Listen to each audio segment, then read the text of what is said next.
Good morning, students. In this chapter, we have discussing about the accounting terminology.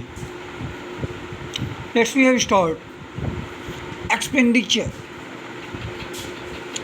Any distribution of cash or transfer of property or incurring a liability for the purpose of acquiring assets, goods, and services are called expenditure. It means that type of payment for the receipt of benefit is termed as expenditure. Expenditure may be classified into three categories. First, capital expenditure. Capital expenditure क्या होते हैं कि वे expenditure जिनका हम लोग अपने assets को खरीदने के लिए यूज करते हैं और जिनका हमें बेनिफिट्स एक लंबे समय तक मिलता रहता है, just like furniture, buildings, Motors, plant, और इससे जो है हमारी फिक्स्ड एसेट्स बढ़ती है. इसको हम लोग बैलेंस शीट के एसेट साइड में रिटर्न करते हैं. अब बात करते हैं रेवेन्यू एक्सपेंडिचर. कोई भी ऐसा एक्सपेंडिचर जिसकी हमें बेनिफिट्स हमें एक शॉर्ट टर्म या विथ इन 1 ईयर मिले, उसको हम लोग कहते हैं revenue expenditure.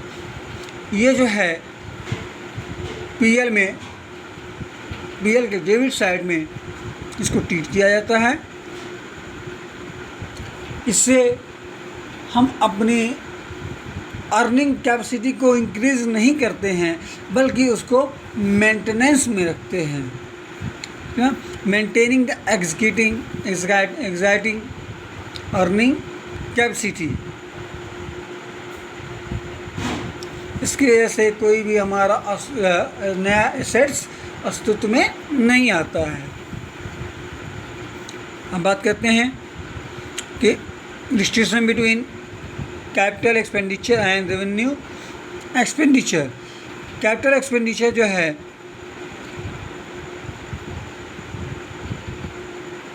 Capital expenditure incurring the purpose of increasing and earning of the capacity of the business, whereas revenue expenditure is incurring for the maintenance of earning capacity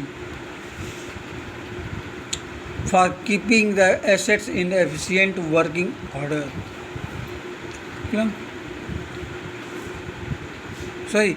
Revenue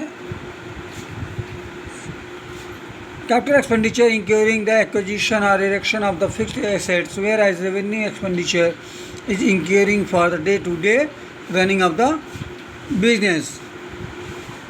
second है capital expenditure incurring for the purpose of increasing the earning capacity of business, where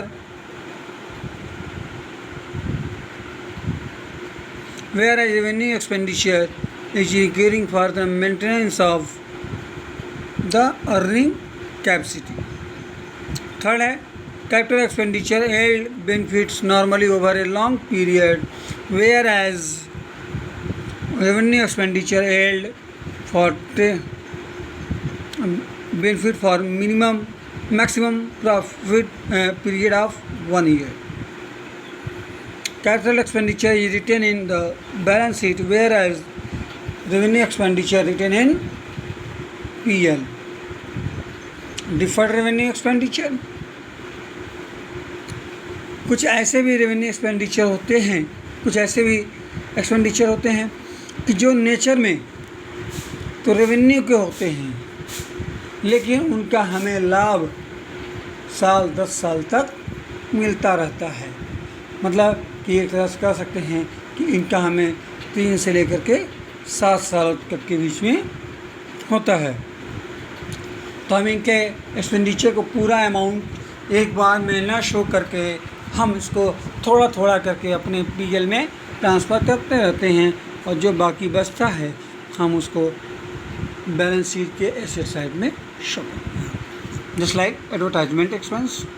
मान लिया कि हमने advertisement में 2 लाख रुपया खर्च किया और उसकी ये अनुमानित हुई कि वह जो है 5 साल तक उसका हमें लाभ मिलेगा.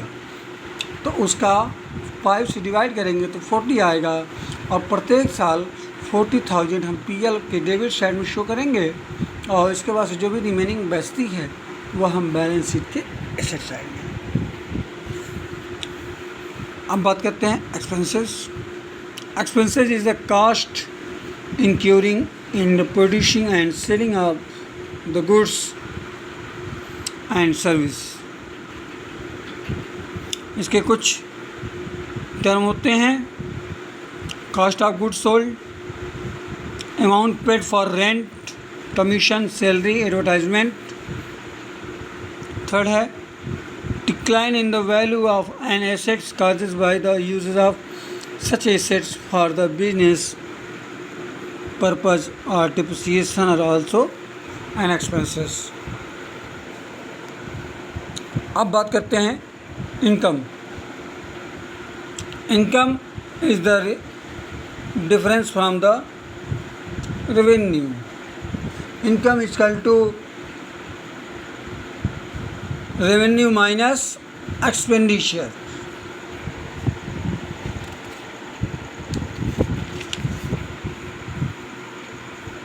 Profit, if the excess of total revenue over the total expenses of a business enterprises for an accounting year, that's called the profit। Profit is equal to total revenue minus total expenses and profit increase the investment of owners। Gain, it is monetary benefit, profit or advantage resulting from the events or transaction which the incidental to business, such as sale of fixed assets, winning a court case, or appreciation in the value of an assets। Loss, the term convey two different meaning। First, it convey the result of business for a period when the expenses excess the total revenue।